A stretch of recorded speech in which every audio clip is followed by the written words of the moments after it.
Assalamualaikum warahmatullahi wabarakatuh. Hai teman-teman semua, di sini kami dari mahasiswa Prodi Magister Manajemen Universitas Sumatera Utara akan mempresentasikan hasil diskusi kami dengan judul Dimensi dan Indikator Kinerja, di mana mata kuliah ini diampu oleh Ibu Profesor Dr. Elizabeth Siahaan, SE, MSc, dengan mata kuliah Manajemen Sumber Daya Manusia. Baik, kami beranggotakan 3 orang. Yang pertama ada Bang Boy Raja Syanturi, yang kedua ada saya sendiri Febriza, dan yang ketiga ada Kak Siti Fania Wildaniwalat. Baiklah, langsung saja kita masuk kepada pemateri pertama, yaitu Bang Boy Raja Syanturi. Kepada Bang Boy dipersilahkan. Kita akan membahas apa itu dimensi dan apa itu indikator. Dimensi adalah himpunan peraturan atau kebijakan yang dijadikan acuan atau dasar dalam pengukuran kinerja yang disebut sebagai indikator. Menurut Wilson R. dan T. Sabanuchar pada tahun 1993 pada bukunya dikatakan indikator adalah suatu ukuran tidak langsung dari suatu kejadian atau kondisi. Indikator adalah suatu ciri atau tanda yang menunjukkan bahwa para karyawan telah memenuhi standar kompetensi yang telah ditetapkan dan diberlakukan. Menurut Peraturan Presiden Nomor 29 Tahun 2014, indikator kinerja ialah ukuran keberhasilan yang akan dicapai dari kinerja program dan kegiatan yang telah dilaksanakan.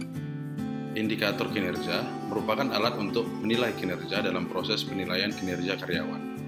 Kemudian ada dimensi mengukur kinerja. Untuk mengukur dimensi kinerja, pada umumnya ada 3 bagian. Namun pada praktiknya, ada perbedaan yang terjadi tergantung pada kebijakan dan ketentuan dari perusahaan atau organisasi yang bersangkutan. Kemudian yang pertama ada kualitas, menunjukkan kerapian, ketelitian, keterkaitan hasil kerja dengan mengabaikan volume pekerjaan. Adanya kualitas kerja yang baik dapat menghindari tingkat kesalahan dalam menyelesaikan suatu pekerjaan yang dapat bermanfaat bagi lingkungan pekerjaan. Kemudian ada kuantitas. Bagaimana seorang karyawan menunjukkan banyak jumlah jenis pekerjaan yang dilakukan dalam suatu waktu sehingga efisiensi dan efektivitas dapat terlaksana sesuai dengan target. Kemudian ada sikap yang dalamnya ada tanggung jawab, yaitu bagaimana menunjukkan seberapa besar karyawan dalam menerima dan melaksanakan pekerjaannya, mempertanggungjawabkan hasil kerja serta sarana dan prasarana yang digunakan dan perilaku kerjanya setiap hari. Kemudian ada kerjasama, kesediaan karyawan untuk berpartisipasi dengan karyawan yang lain secara vertikal dan horizontal, baik di dalam maupun di luar pekerjaannya, sehingga pekerjaan akan semakin baik. Kemudian ada inisiatif. Adanya inisiatif dalam diri anggota organisasi untuk melakukan pekerjaan serta mengantisipasi masalah dalam pekerjaan tanpa menunggu perintah. Indikator mengukur kinerja. Adapun yang pertama adalah kualitas kerja. Kualitas kerja dapat digambarkan dari tingkat baik buruknya hasil kerja karyawan dalam menyelesaikan pekerjaan, juga kemampuan dan keterampilan karyawan dalam mengerjakan tugas yang diberikan padanya. Yang kedua ada kuantitas. Kuantitas yaitu ukuran jumlah hasil kerja unit maupun jumlah siklus aktivitas yang diselesaikan oleh karyawan, sehingga kinerja karyawan dapat diukur melalui jumlah tersebut. Misalnya, karyawan dapat menyelesaikan pekerjaannya dengan cepat dari batas waktu yang ditentukan perusahaan. Kemudian yang ketiga ada ketepatan waktu. Kinerja karyawan juga dapat diukur dari ketepatan waktu karyawan dalam menyelesaikan pekerjaan yang ditugaskan kepadanya, sehingga tidak mengganggu pekerjaan yang lain yang merupakan bagian dari tugas karyawan tersebut. Yang keempat ada efektivitas. Efektivitas merupakan tingkat penggunaan sumber daya organisasi, yang di dalamnya ada tenaga, uang, teknologi, dan bahan baku. Dimaksimalkan dengan maksud menaikkan hasil dari setiap unit dalam penggunaan sumber daya. Bahwa dalam pemanfaatan sumber daya, baik itu sumber daya manusia itu sendiri, maupun sumber daya yang merupakan teknologi, modal, informasi, dan bahan baku yang ada di organisasi dapat digunakan semaksimal mungkin oleh karyawan. Yang kelima ada kemandirian. Artinya karyawan yang mandiri, yaitu karyawan yang ketika melakukan pekerjaannya tidak perlu diawasi dan bisa menjalankan sendiri fungsi kerjanya, tanpa meminta bantuan, bimbingan dari orang lain atau pengawas. Kemudian ada dimensi kinerja karyawan. Yang pertama ada kemampuan atau ability. Kapasitas seorang karyawan untuk melakukan beragam tugas. Kemudian ada dimensi kinerja karyawan. Yang pertama adalah kemampuan. Bagaimana kapasitas seorang karyawan untuk melakukan beragam tugas dalam suatu pekerjaan. Kemudian ada motivasi, dorongan yang dimiliki seorang karyawan untuk melakukan tindakan-tindakan yang menjadi dasar untuk berperilaku atau melakukan sesuatu dari pekerjaan. Lalu ada opportunity, peluang perusahaan untuk meningkatkan daya saing serta untuk menciptakan inovasi-inovasi baru dalam pemenuhan kebutuhan dan tujuan. Selanjutnya perawat. Perawat adalah orang yang mengasuh dan merawat orang lain yang mengalami masalah kesehatan, di mana merupakan suatu profesi yang mempunyai fungsi autonomi yang didefinisikan sebagai fungsi profesional keperawatan. Namun, pada perkembangannya, pengertian perawat semakin meluas. Pada saat ini, pengertian perawat merujuk pada posisinya sebagai bagian dari tenaga kesehatan yang memberikan pelayanan kepada masyarakat secara profesional. Dalam menyelenggarakan praktik keperawatan, perawat bertugas sebagai pemberi asuhan keperawatan, penyuluh dan konselor bagi klien, pengelola pelayanan keperawatan, peneliti keperawatan, pelaksana tugas berdasarkan pelimpahan wewenang, dan atau pelaksana tugas dalam keadaan keterbatasan tertentu. Baik, selanjutnya adalah dimensi dan indikator dari perawat, di mana dimensinya yang pertama adalah job specific task proficiency. Yang indikatornya adalah perawat memiliki peran untuk membantu individu yang sakit atau sehat dalam kinerja aktivitas yang menunjang pada kesehatan dan pemulihan pasien. Selanjutnya, kegiatan perawat dalam pengumpulan data terkait dengan masalah kesehatan pasien dengan lengkap, mengikuti sistematika yang valid dan kontinu. Selanjutnya, data-data yang dikumpulkan mencakup data dari aspek fisik pasien, psikis pasien, sosial, serta kepercayaan dari pasien. Dimensi yang kedua yaitu non-job specific task proficiency, di mana indikatornya adalah perawat tersenyum ketika menyapa orang lain, ramah dan bertutur kata yang sopan ketika berbicara. Lalu menganalisa data pengkajian untuk merumuskan diagnosa keperawatan. Dan selanjutnya menetapkan diagnosa berdasarkan hasil data pengkajian yang terdiri dari problem atau masalah, etiologi atau penyebab, dan symptom sign atau tanda atau gejala. Setelah dianalisis meliputi data subjektif dan data objektif, pernyataan diagnosa dapat aktual, potensial maupun resiko. Yang ketiga adalah written and oral communication task proficiency, di mana indikatornya adalah perawat mampu berkomunikasi secara tulisan pada saat mendokumentasikan asuhan keperawatan agar terjalin kesinambungan, pengertian antara perawat dan pemberian pelayanan asuhan kepada perawat, membuat rencana tindakan keperawatan untuk mengatasi masalah dan meningkatkan kesehatan klien, serta yang terakhir adalah rencana keperawatan pasien. Yang keempat adalah demonstrating effort, di mana indikatornya adalah mempresentasikan motivasi seorang perawat dalam melakukan tugas utamanya terkait dengan pemberian asuhan keperawatan kepada pasien dan keluarganya. Lalu, rencana keperawatan pasien meliputi tujuan, kriteria evaluasi, dan intervensi tindakan ke pasien. Bentuk intervensi dapat berupa tindakan mandiri, kolaborasi, dan tindakan delegatif dari petugas kesehatan lainnya. Dimensi yang kelima yaitu maintaining personal discipline, di mana indikatornya adalah perawat akan mendapatkan denda atau sanksi, perawat akan mendapatkan hukuman apabila terlambat melakukan perawatan pada pasien, dan perawat mengevaluasi kemajuan terhadap tindakan dalam pencapaian tujuan, serta evaluasi untuk mengumpulkan data yang subjektif. Yang keenam yaitu facilities peer and team performance, di mana indikatornya adalah kerjasama yang terlihat antara perawat yang satu dengan perawat yang lainnya. Yang terakhir yaitu management and administration, di mana indikatornya adalah adanya manajemen yang baik bagi perawat dan adanya pengarsipan yang baik dan teratur. Nah, yang kedua ada resepsionis hotel. Resepsionis hotel merupakan seorang karyawan yang memiliki tugas utama untuk melayani setiap tamu atau pengunjung yang datang ke hotel. Seorang resepsionis harus melayani dengan informatif mengenai seluruh informasi yang dibutuhkan oleh tamu atau pengunjung yang datang ke hotel. Dapat dikatakan seorang resepsionis menjadi jembatan antara manajemen perusahaan dengan tamu yang datang ke hotel. Kinerja menjadi seorang resepsionis memiliki beberapa kriteria. Yang pertama ada good performance, yang kedua ada good communication, lalu yang ketiga ada good human relation, dan yang terakhir ada good knowledge. Dimensi dari seorang resepsionis terbagi atas dua. Yang pertama ada kualitas. Kualitas menunjukkan kedisiplinan serta ketertarikan pada hasil kerja tanpa mengurangi volume pekerjaan. Kualitas kerja yang baik adalah mengurangi tingkat kesalahan dalam bekerja. Nah, dimensi yang kedua adalah kuantitas yang menunjukkan banyaknya jumlah jenis pekerjaan yang dilakukan dalam suatu waktu sehingga efisiensi dan efektivitas dapat terlaksana sesuai dengan tujuan perusahaan. Lalu selanjutnya ada indikator yang dimiliki oleh seorang resepsionis. Yang pertama adalah menyiapkan catatan administrasi pengunjung atau tamu hotel, seperti menyiapkan daftar tamu dan menyiapkan setiap kamar sesuai dengan permintaan atau pesanan dari pengunjung atau tamu hotel. Yang kedua, melayani kebutuhan tamu dalam penyediaan kamar. Yang ketiga, memahami dan mengetahui dengan baik standar operational protocol atau SOP dalam bertransaksi dengan pengunjung. Dan yang terakhir adalah memiliki etika yang baik pada saat melayani tamu.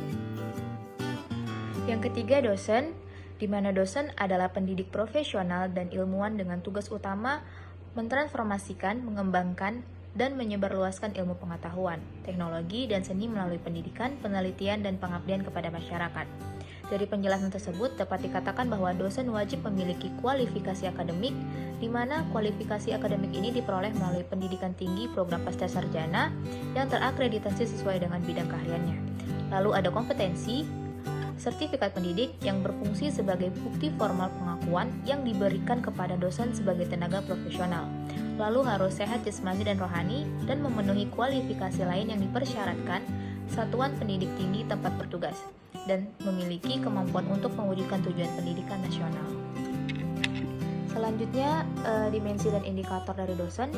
Dimensi yang pertama yaitu pendidikan dan pengajaran, di mana tugasnya melaksanakan tugas mengajar menggunakan perencanaan bahan, persiapan kuliah, hadir sesuai jadwal, memberikan syarat perkuliahan secara jelas dan menilai secara objektif. Yang kedua, menyadari bahwa mahasiswa adalah individu yang harus dihargai dan memiliki hak yang harus dilindungi. Selanjutnya, memberikan keteladanan pada mahasiswa dalam hal kemampuan akademik, intelektualitas, integritas pribadi, dan etika profesi. Dimensi yang kedua yaitu penelitian dan pengembangan, di mana kegiatan penelitian menurut Kepmen Pendidikan Nasional nomor 36 tentang petunjuk teknis pelaksanaan penilaian angka kredit jabatan dosen dapat meliputi membuat karya ilmiah, baik hasil pemikiran maupun penelitian dalam bentuk monograf, buku referensi, membuat artikel yang dimuat dalam majalah ilmiah, buletin, jurnal, media massa, ataupun makalah yang diseminarkan, menerjemahkan atau menyalurkan buku ilmiah, mengedit atau menyunting karya ilmiah, membuat rancangan dan karya teknologi yang dipatenkan, dan membuat rancangan karya seni monumental pertunjukan. Selanjutnya yang ketiga adalah pengabdian masyarakat. Untuk dimensi ini, pengabdian pada masyarakat merupakan kegiatan yang menghubungkan hasil penelitian dan penguasaan disiplin ilmu dalam bidang pendidikan dengan peningkatan mutu pendidikan dan pengembangan penelitian, di samping untuk menunjang pembangunan di berbagai lapisan masyarakat. Dan tujuannya yaitu menciptakan inovasi teknologi untuk mendorong pembangunan ekonomi Indonesia dengan melakukan komersialisasi, bukan kegiatan yang mampu mengentaskan masyarakat tersisih atau preferential option for the poor pada semua strata, yaitu masyarakat yang tersisih secara ekonomi, politik, sosial, dan budaya. Indikator utama kinerja dosen yaitu tugas dosen yang sesuai dengan tridharma perguruan tinggi, pengajaran, penelitian, dan pengabdian. Terdapat 4 kompetensi yang harus dikuasai oleh dosen dalam melaksanakan pengajaran, penelitian, pengabdian, manajemen pendidikan, dan pengelolaan mahasiswa. Indikator dalam kinerja dosen yang pertama ada kompetensi pedagogik, yaitu kemampuan pengelola pembelajaran serta didik yang meliputi pemahaman, wawasan kependidikan, pemahaman terhadap peserta didik, pengembangan kurikulum, perancangan dan pelaksanaan pembelajaran, pemanfaatan teknologi pembelajaran, evaluasi hasil belajar, dan pengembangan peserta didik untuk mengevaluasi berbagai potensi yang dimilikinya. Nah, kompetensi pedagogik memiliki beberapa sub, yaitu yang pertama, subkompetensi memahami peserta didik secara mendalam melalui indikator esensial. Yang kedua ada kompetensi merancang pembelajaran, termasuk memahami landasan pendidikan untuk kepentingan pembelajaran. Nah, selanjutnya ada subkompetensi melaksanakan pembelajaran. Lalu ada kompetensi perancangan dalam melaksanakan pembelajaran. Dan yang terakhir ada subkompetensi mengembangkan peserta didik untuk mengaktualisasi berbagai kompetensi yang dimilikinya. Indikator pertama yang dimiliki oleh seorang dosen yaitu pertama, kompetensi pedagogik, yaitu kemampuan mengelola pembelajaran peserta didik yang meliputi pemahaman wawasan kependidikan, pemahaman terhadap peserta didik, pengembangan kurikulum, perancangan dan pelaksanaan pembelajaran, pemanfaatan teknologi pembelajaran, evaluasi hasil belajar, dan pengembangan peserta didik untuk mengaktualisasikan berbagai potensi yang dimilikinya. Nah, kompetensi pedagogik memiliki beberapa sub. Yang pertama, sub kompetensi memahami peserta didik secara mendalam. Dan yang kedua, kompetensi merancang pembelajaran termasuk dalam memahami landasan kependidikan untuk kepentingan belajar. Lalu sub yang ketiga ada sub kompetensi melaksanakan pembelajaran memiliki indikator esensial. Yang ketiga, sub kompetensi merancang dan memiliki evaluasi pembelajaran. Lalu yang terakhir ada sub kompetensi pengembangan peserta didik untuk mengaktualisasikan berbagai potensinya. Indikator yang kedua yang dimiliki seorang dosen adalah kompetensi kepribadian, di mana kompetensi ini berkaitan dengan etika dalam kegiatan sehari-hari, tentang bagaimana cara seorang dosen berucap, bersikap, maupun berpakaian. Sebagai seorang pengajar dan pendidik, dosen harus menjaga tingkah laku dan perbuatan untuk menjadi teladan bagi mahasiswanya. Adapun sub yang dimiliki oleh kompetensi kepribadian yaitu yang pertama ada sub kompetensi kepribadian yang mantap dan stabil yang dimiliki oleh dosen. Yang kedua ada sub kompetensi kepribadian yang dewasa. Yang ketiga adalah sub kompetensi kepribadian yang arif. Lalu yang keempat ada sub kompetensi kepribadian yang berwibawa yang dimiliki oleh dosen. Lalu yang kelima adalah sub kompetensi akhlak mulia dan dapat menjadi teladan. Lalu yang terakhir ada sub kompetensi evaluasi diri dan pengembangan diri memiliki indikator esensial. Indikator ketiga yang dimiliki oleh seorang dosen yaitu kompetensi sosial, yang dimana kemampuan interaksi sosial dengan mahasiswanya, kolega, karyawan, dan masyarakat untuk menuntut pendidikan. Selain itu, kompetensi sosial juga memiliki empati yang meletakkan sensitivitas dan pemahaman terhadap bagaimana mahasiswa melihat dunianya sebagai hal utama dan penting dalam membantu terjadinya proses belajar. Lalu ada berpandangan positif terhadap orang lain, termasuk nilai dan potensi yang dimiliki oleh mahasiswa. Lalu kompetensi sosial yang terakhir adalah berpandangan positif terhadap diri sendiri. Nah, indikator keempat yang dimiliki oleh seorang dosen yaitu kompetensi profesional, yang dimana kemampuan penguasaan materi secara luas dan mendalam, dimana dosen tidak hanya terampil dalam merancang penelitian, melainkan juga mampu mengembangkan dan menerapkan hasil penelitiannya di masyarakat. Lalu, materi yang diajar dalam kurikulum berhubungan konsep antar mata kuliah yang terkait, menerapkan konsep-konsep keilmuan dalam kehidupan sehari-hari, dan kompetensi secara profesional dalam konteks global dengan tetap melestarikan nilai dan budaya nasional. Kemudian kita akan membahas aparatur sipil negara atau yang biasa disingkat ASN. ASN adalah profesi bagi pegawai negeri sipil dan pegawai pemerintah dengan perjanjian kerja yang bekerja pada instansi pemerintah. ASN sebagai profesi berlandaskan pada prinsip yang pertama nilai dasar, yang kedua ada kode etik dan kode perilaku, ketiga komitmen, integritas moral, dan tanggung jawab pada pelayanan publik, kemudian ada kompetensi yang diperlukan sesuai dengan bidang tugas, lalu yang kelima ada kualifikasi akademik, yang keenam jaminan perlindungan hukum dalam melaksanakan tugas, dan kemudian yang ketujuh ada profesionalitas jabatan. Lalu kita akan membahas dimensi dari ASN. Sasaran kinerja pegawai atau SKP adalah rencana kerja dan target yang akan dicapai oleh seorang ASN. Merujuk pada Peraturan Pemerintah Nomor 46 Tahun 2011 serta Peraturan Kepala Badan Kepegawaian Negara Nomor 1 Tahun 2013 tentang pelaksanaan PP Nomor 46 Tahun 2011, bahwasanya setiap ASN wajib menyusun sasaran kinerja pegawai berdasarkan rencana tahunan instansi yang memuat kegiatan tahunan dan target yang akan dicapai sebagai penjabaran dari sasaran dan program yang telah ditetapkan oleh instansi pemerintah. Perilaku kerja adalah tanggapan atau reaksi individu yang timbul baik berupa perbuatan atau sikap maupun anggapan seseorang terhadap perlakuan pimpinan terhadap orang dengan tipe ini. Dapat disimpulkan bahwa perilaku kerja yaitu bagaimana orang-orang dalam lingkungan kerja dapat mengaktualisasikan dirinya melalui sikap dalam bekerja.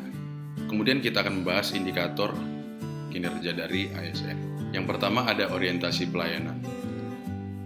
Sikap dan perilaku ASN dalam memberikan pelayanan terbaik kepada yang dilayani antara lain meliputi masyarakat, atasan, rekan sekerja, unit kerja terkait, dan atau instansi lain. Yang dimaksud bagaimana seorang ASN dapat menyelesaikan tugas pelayanan sebaik-baiknya dengan sikap sopan dan sangat memuaskan, baik untuk pelayanan internal maupun eksternal organisasi. Kemudian ada integritas. Kemampuan untuk bertindak sesuai dengan nilai, norma, dan etika dalam organisasi, yang dimana artinya melaksanakan tugas bersikap jujur, ikhlas, dan tidak pernah menyalahgunakan wewenangnya, serta berani menanggung resiko dari tindakan yang dilakukannya. Kemudian ada komitmen. Komitmen adalah sebagai kemauan dan kemampuan untuk menyelaraskan sikap dan tindakan ASN untuk mewujudkan tujuan organisasi dan mengutamakan kepentingan diri sendiri, seseorang dan atau golongan. Bahwa seorang ASN harus berusaha dengan sungguh-sungguh menegakkan ideologi negara Pancasila, Undang-Undang Dasar Negara Republik tahun 1945, Negara Kesatuan Republik Indonesia, Bhinneka Tunggal Ika, dan rencana-rencana pemerintah dengan tujuan untuk dapat melaksanakan tugasnya, serta mengutamakan kepentingan kedinasan daripada kepentingan pribadi dan atau organisasi golongan sesuai dengan tugas. Kemudian ada disiplin.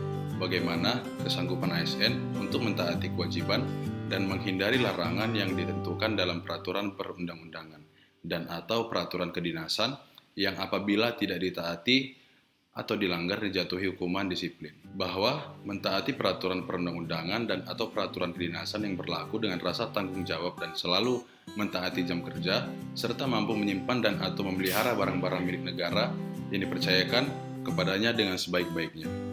Lalu ada kerjasama.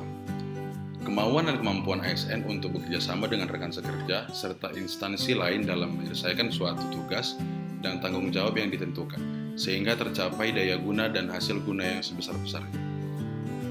Bahwa seorang ASN harus mampu bekerjasama dengan rekan kerja, atasan, bawahan baik di dalam maupun di luar organisasi, serta menghargai dan menerima pendapat orang lain. Bersedia menerima keputusan yang diambil secara sah yang telah menjadi keputusan bersama. Kemudian ada kepemimpinan. Kemampuan dan kemauan ASN untuk memotivasi dan mempengaruhi bawahan atau orang lain yang berkaitan dengan bidang tugasnya demi tercapainya tujuan organisasi. Artinya, seorang ASN harus bertindak tegas dan tidak memihak, memberikan teladan yang baik, kemampuan menggerakkan tim kerja untuk mencapai kinerja yang tinggi, mampu menggugah semangat dan menggerakkan bawahan dalam melaksanakan tugas, serta mampu mengambil keputusan dengan cepat dan tepat. Baik, sekian presentasi dari kelompok kami. Semoga apa yang kami sampaikan dapat menambah ilmu bagi kita semua. Dan untuk teman-teman semua, terima kasih sudah menonton video ini. Mohon maaf jika ada kesalahan maupun kekurangan dalam penyampaian presentasi. Wabillahi taufiq wal hidayah. Wassalamualaikum warahmatullahi wabarakatuh.